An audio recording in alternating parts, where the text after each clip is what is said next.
ओम शांति। 13 फरवरी 2026।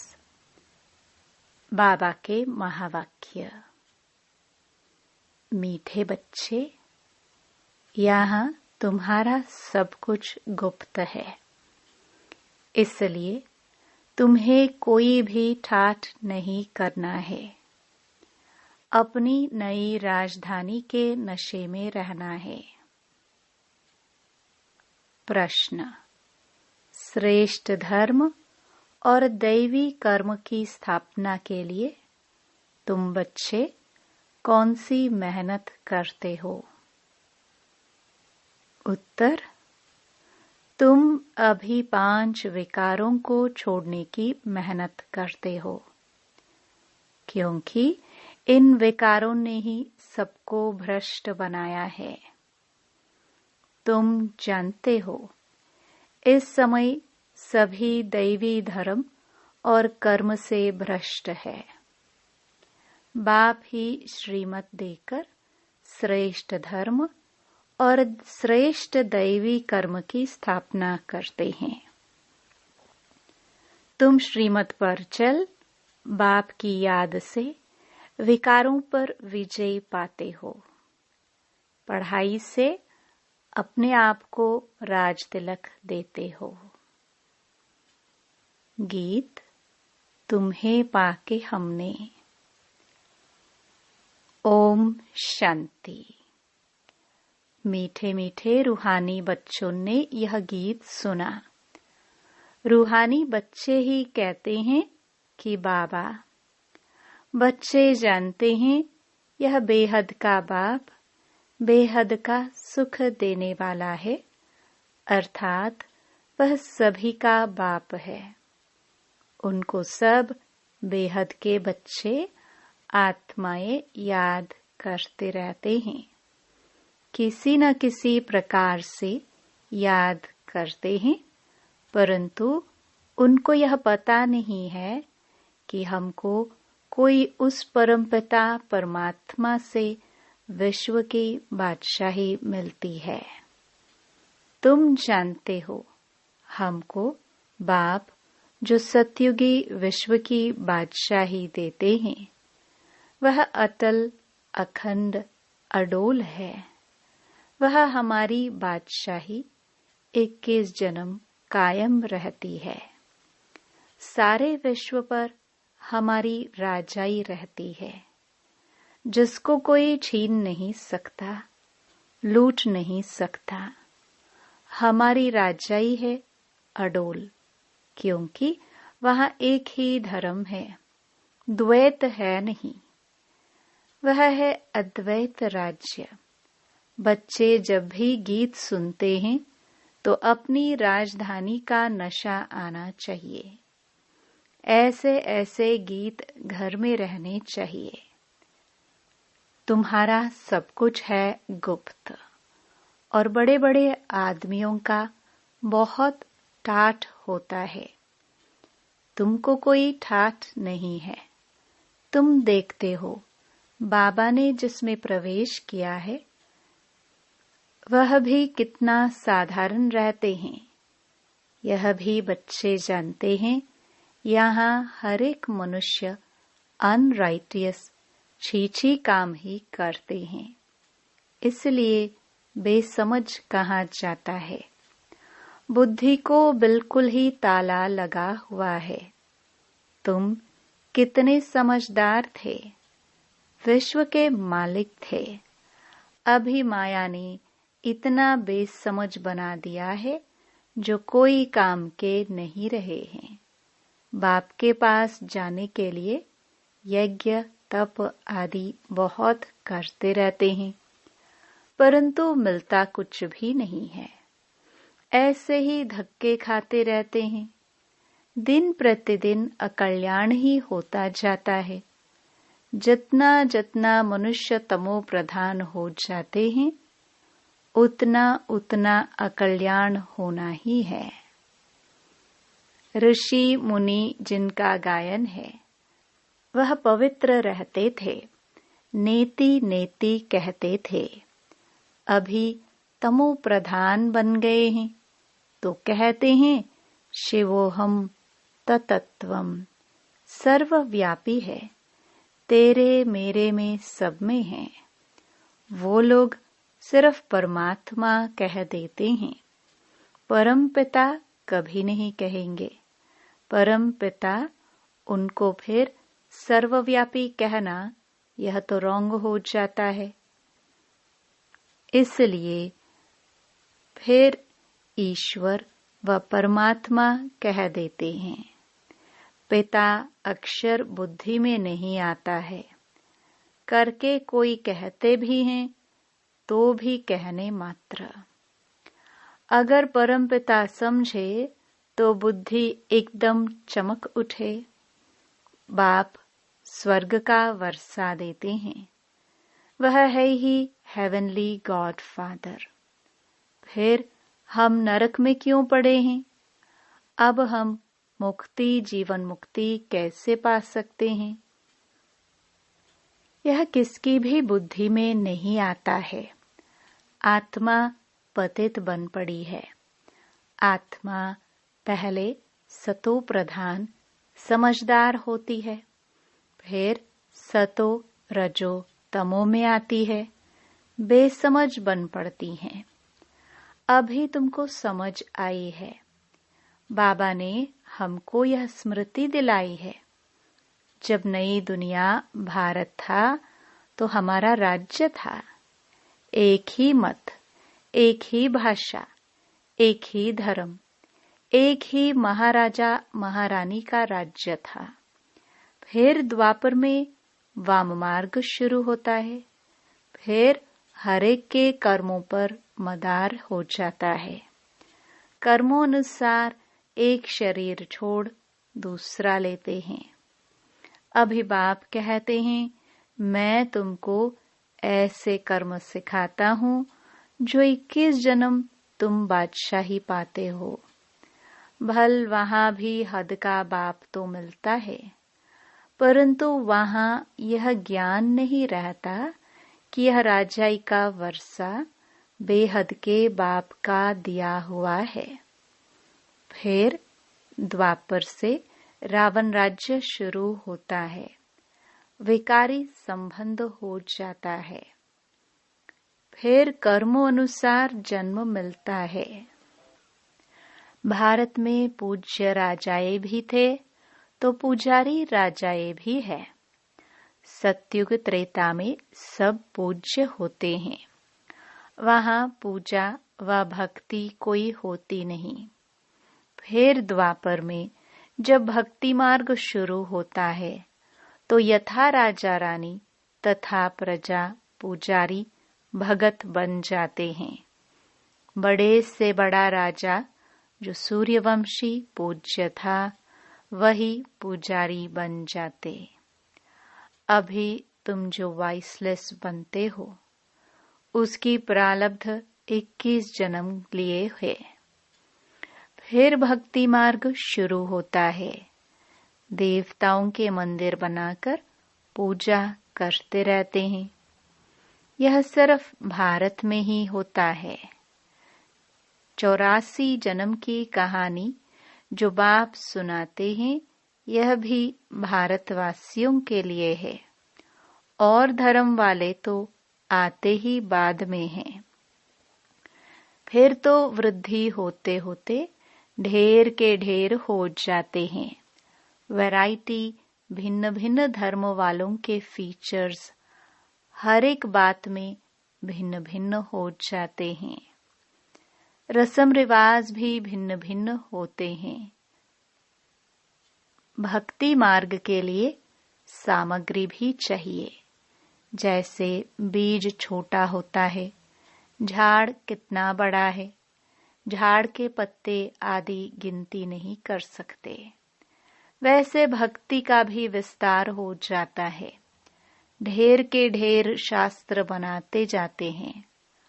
अब बाप बच्चों को कहते हैं यह भक्ति मार्ग की सामग्री सब खत्म हो जाती है। अब मुझ बाप को याद करो। भक्ति का प्रभाव भी बहुत है ना। कितनी खूबसूरत है। नाच तमाशा गायन आदि कितना खर्चा करते हैं। अभी बाप कहते हैं, मुझ बाप को और वर्षे को याद करो। आदि सनातन अपने धर्म को याद करो। अनेक प्रकार की भक्ति जन्म जन्मांतर तुम करते आए हो। सन्यासी भी आत्माओं के रहने के स्थान तत्व को परमात्मा समझ लेते हैं। ब्रह्म व तत्व को ही याद करते हैं। वास्तव में सन्यासी जब सतो प्रधान हैं तो उन्हों को जंगल में जाकर रहना है शांति में। ऐसे नहीं कि उन्हों को ब्रह्म में जाकर लीन होना है।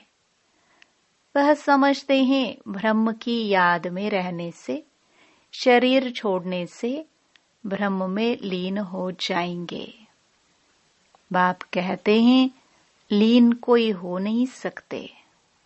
आत्मा तो अविनाशी है ना, वह लीन कैसे हो सकती।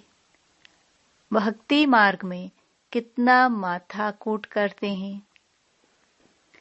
फिर कहते हैं भगवान कोई ना कोई रूप में आएंगे। अब कौन राइट। वह कहते हम ब्रह्म से योग लगाए, ब्रह्म में लीन हो जाएंगे। गृहस्थ धर्म वाले कहते भगवान किसी न किसी रूप में पतितों को पावन बनाने आएंगे। ऐसे नहीं कि ऊपर से प्रेरणा द्वारा ही सिखलाएंगे। टीचर घर बैठे प्रेरणा करेंगे क्या। प्रेरणा अक्षर है नहीं। प्रेरणा से कोई काम नहीं होता। भल शंकर की प्रेरणा द्वारा विनाश कहाँ जाता है, परंतु है यह ड्रामा की नोंद। उन्हों को यह मुसल आदि तो बनाने ही है। यह सिर्फ महिमा गाई जाती है। कोई भी अपने बड़ों की महिमा नहीं जानते।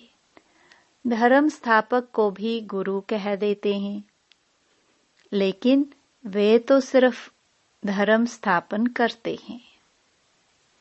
गुरु उनको कहा जाता जो सद्गति करे। वह तो धर्म स्थापन करने आते हैं। उनके पिछाड़ी उनकी वंशावली आती रहती है। सद्गति तो किसकी करती ही नहीं, तो उनको गुरु कैसे कहेंगे। गुरु तो एक ही है, जिसको सर्व का सद्गति दाता कहा जाता है। भगवान बाप ही आकर सबकी सद्गति करते हैं, मुक्ति जीवन मुक्ति देते हैं। उनकी याद कभी किससे छूट नहीं सकती। भल पति से कितना भी प्यार हो, फिर भी है भगवान, हे ईश्वर जरूर कहेंगे, क्योंकि वही सर्व का सद्गति दाता है। बाप बैठ समझाते हैं, यह सारी रचना है। रचयिता बाप मैं हूँ। सबको सुख देने वाला एक ही बाप ठहरा। भाई भाई को वर्षा नहीं दे सकते। वर्षा हमेशा बाप से मिलता है। तुम सभी बेहद के बच्चे को बेहद का वर्षा देता हूँ। इसलिए ही मुझे याद करते हैं, हे परमपिता क्षमा करो, रहम करो। समझते कुछ भी नहीं। भक्ति मार्ग में अनेक प्रकार की महिमा करते हैं। यह भी ड्रामानुसार अपना पार्ट बजाते रहते हैं। बाप कहते हैं, मैं कोई इन्हों के पुकारने पर नहीं आता हूँ।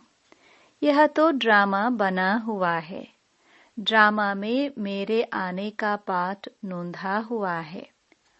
अनेक धर्म विनाश, एक धर्म की स्थापना व कलयुग का विनाश, सतयुग की स्थापना करनी होती है। मैं अपने समय पर आपे ही आता हूँ। इस भक्ति मार्ग का भी ड्रामा में पाठ है। अभी जब भक्ति मार्ग का पाठ पूरा हुआ तब आया हुआ हूँ। बच्चे भी कहते हैं अभी हम जान गए, 5000 वर्ष के बाद फिर से आपके साथ मिले हैं। कल्प पहले भी बाबा आप ब्रह्मा तन में ही आए थे। यह ज्ञान तुमको अभी मिलती है, फिर कभी नहीं मिलेगा। यह है ज्ञान, वह है भक्ति। ज्ञान की है प्रारब्ध, चढ़ती कला। सेकंड में जीवन मुक्ति कहा जाता है। कहते हैं जनक ने सेकंड में जीवन मुक्ति पाई। क्या सिर्फ एक जनक ने जीवन मुक्ति पाई? जीवन मुक्ति अर्थात जीवन को मुक्त करते हैं इस रावण राज्य से। बाप जानते हैं सब बच्चों की कितनी दुर्गति हो गई है। उन्हों की फिर सद्गति होनी है। दुर्गति से फिर ऊंच गति मुक्ति जीवन मुक्ति को पाते हैं। पहले मुक्ति में जाकर फिर जीवन मुक्ति में आएंगे। शांति से फिर सुख धाम में आएंगे। यह चक्र का सारा राज बाप ने समझाया है।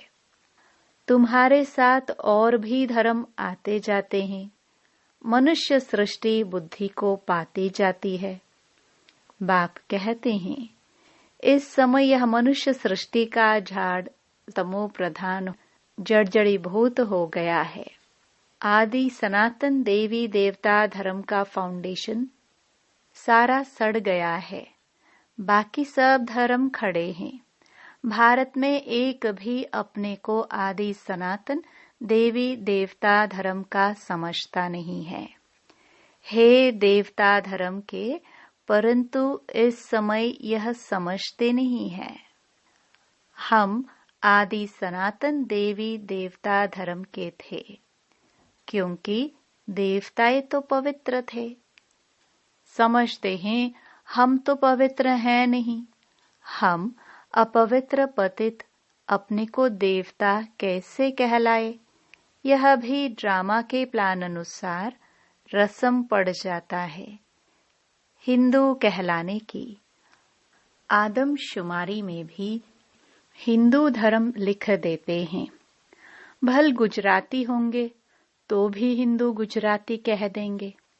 उन्होंने पूछो तो सही कि हिंदू धर्म कहाँ से आया, तो कोई को पता नहीं है, सिर्फ कह देते हमारा धर्म श्री कृष्ण ने स्थापन किया। कब? द्वापर में। द्वापर से ही यह लोग अपने धर्म को भूल हिंदू कहलाने लगे हैं। इसलिए उन्हों को दैवी धर्म भ्रष्ट कहा जाता है। वहाँ सब अच्छा कर्म करते हैं, यहाँ सब छीछी कर्म करते हैं। इसलिए धर्म भ्रष्ट कर्म भ्रष्ट कहा जाता है। अब फिर श्रेष्ठ धर्म श्रेष्ठ दैवी कर्म की स्थापना हो रही है। इसलिए कहा जाता है अब इन 5 विकारों को छोड़ते जाओ। यह विकार आधा कल्प से रहे हैं। अब एक जन्म में इनको छोड़ना, इसमें ही मेहनत लगती है। मेहनत बिगर थोड़ी विश्व की बादशाही मिलेगी। बाप को याद करेंगे तभी अपने को तुम राजाई का तिलक देते हो, अर्थात राजाई के अधिकारी बनते हो। जितना अच्छी रीति याद में रहेंगे, श्रीमत पर चलेंगे, तो तुम राजाओं का राजा बनेंगे। पढ़ाने वाला टीचर तो आया है पढ़ाने। यह पाठशाला है ही मनुष्य से देवता बनने की, नर से नारायण बनाने की कथा सुनाते हैं। यह कथा कितनी नामी ग्रामी है। इनको अमर कथा, सत्यनारायण की कथा, तीजरी की कथा भी कहते हैं। तीनों का अर्थ भी बाप समझाते हैं। भक्ति मार्ग की तो बहुत कथाएं हैं, तो देखो गीत कितना अच्छा है। बाबा हमको सारे विश्व का मालिक बनाते हैं, जो मालिकपना कोई लूट ना सके। अच्छा, मीठे मीठे सिखिलदे बच्चों प्रति माता पिता बाप दादा का याद प्यार और गुड मॉर्निंग। रूहानी बाप की रूहानी बच्चों को नमस्ते। धारणा के लिए मुख्य सार। पहला, सदा यह स्मृति रखनी है कि हम एक मत, एक राज्य, एक धर्म की स्थापना के निमित्त हैं। इसलिए एक मत होकर रहना है।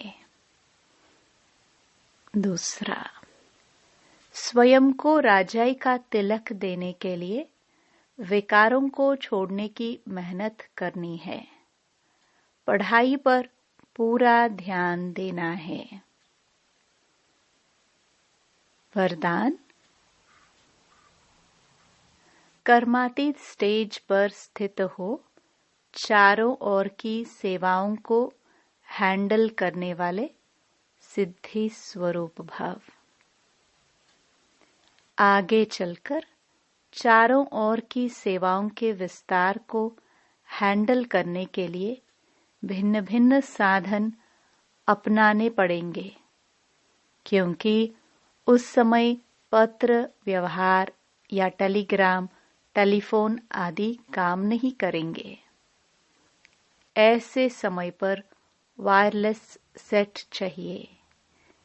इसके लिए अभी अभी कर्मयोगी, अभी अभी कर्मातीत स्टेज में स्थित रहने का अभ्यास करो। तब चारों ओर संकल्प की सिद्धि द्वारा सेवा में सहयोगी बन सकेंगे। स्लोगन, परमात्म प्यार की पालना का स्वरूप आपकी सहज योगी जीवन है। ये अव्यक्त इशारे एकता और विश्वास की विशेषता द्वारा सफलता संपन्न बनो। हर एक को दो बातें विशेष ध्यान में रखनी है। एक, सदा संस्कारों को मिलाने की यूनिटी। दूसरा, एक दो में विश्वास रख सदा संतुष्ट रहना है और सबको संतुष्ट करना है। जब यह दोनों बातें सदा ध्यान पर रहेंगी, तब बाप जो है, जैसा है, वैसा दिखाई देगा और प्रत्यक्षता होगी।